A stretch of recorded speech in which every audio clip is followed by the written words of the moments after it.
Well, I'd like to make this video a little more personal. Here at The Ovation, we work to make good content. That's why we're planning to make some basics on linguistics videos. But today's topic, it's my favorite. Since I was a child, I was fascinated by how many ways we have to write our languages. But have you ever thought about how weird it is to write? I mean, we use marks and lines and dots on a canvas to somehow make language. Put together words, ideas, sentences, whole stories in a canvas that can stay in time. And here's the catch: writing systems aren't universal.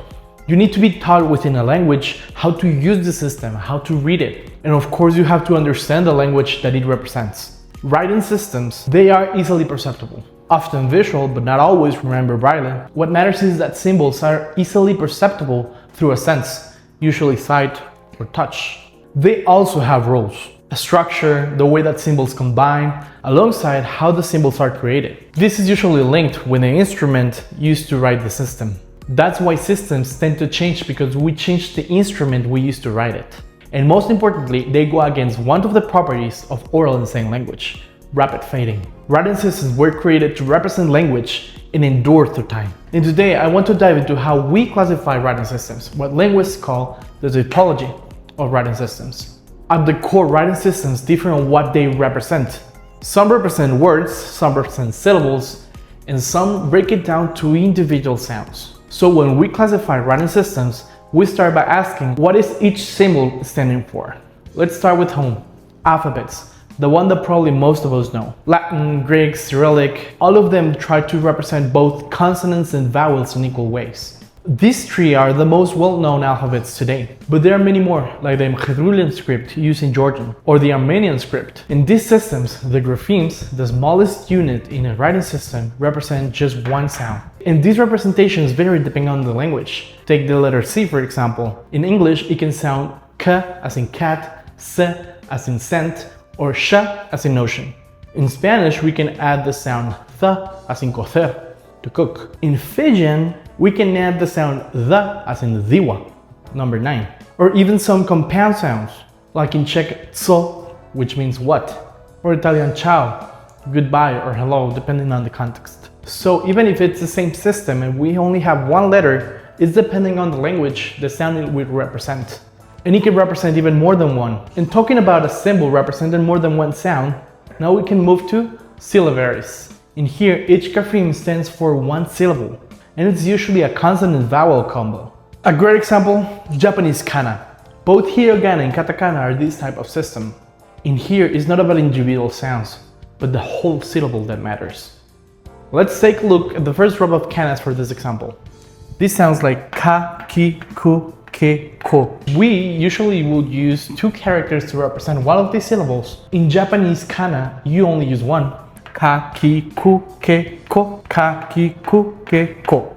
This one is actually used, it's called romanji, which is a romanization of the Japanese language. The word konnichiwa, for example, has about 10 different sounds. In the romanization in Japanese, we will use 10 different characters for the word, while using hiragana it will take us only 5 different characters, because we only have 5 syllables. And yes, the end counts as a syllable. Another great example is the Cherokee syllabary. In the early 18th century, Sequoyah, part of the Cherokee Nation, created a writing system for the Cherokee language based on the European languages he encountered. And he found easier for this language for each character to represent a syllable. For the word salagi, which is the name of the language on the language, you have 3 syllables, so you only have 3 characters, versus 7 we will use in the Latin script. I really like this example because it's one of the known origins for the writing system. You can see the inspiration in Latin characters. Now the next type are the Abugidas. These sit between an alphabet and a syllabary. Ish.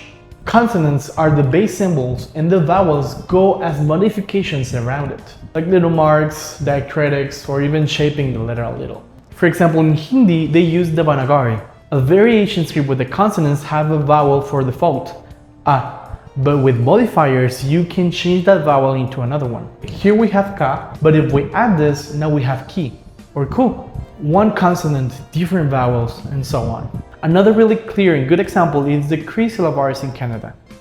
Here is really clear how the direction of the symbol tells you what is the vowel they are trying to represent.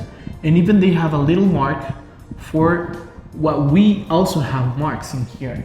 And this is crucial to differentiate them from a syllabary.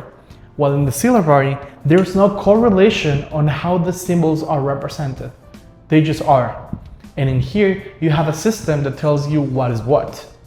Abjads. In these ones, we only write consonants, and the vowels are inferred by the context. Imagine having this conversation with a friend. Hey, how are you? Are you okay? Yes, I'm okay. We actually do that. It's way easier to write fewer letters than this. We get the same meaning.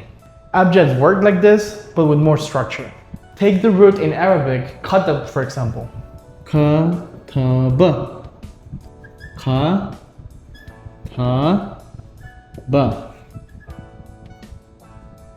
This can mean I wrote, books, or writing. And it's very simple to understand it. The context really gives you the meaning. I wrote, you wrote, she wrote, ana katabtu, anta katabta, or anti katabti, or hiya katabt. And of course, there are diacritics that can help us to differentiate its pronunciation. Ana katabtu, anta katabta, anti katabti, or even hiya katabt. But they are not really used daily. We are so familiarized with our language that we can read it in shortcuts. We do it in Spanish, Portuguese, English.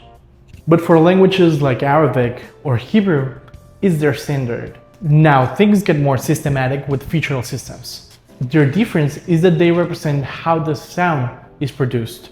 The best example for this is the Hangul for the Korean language. This represents a velar stop, which is like a ka or ga, and it represents how is your tongue positioned while you make the sounds ka, ka, ga.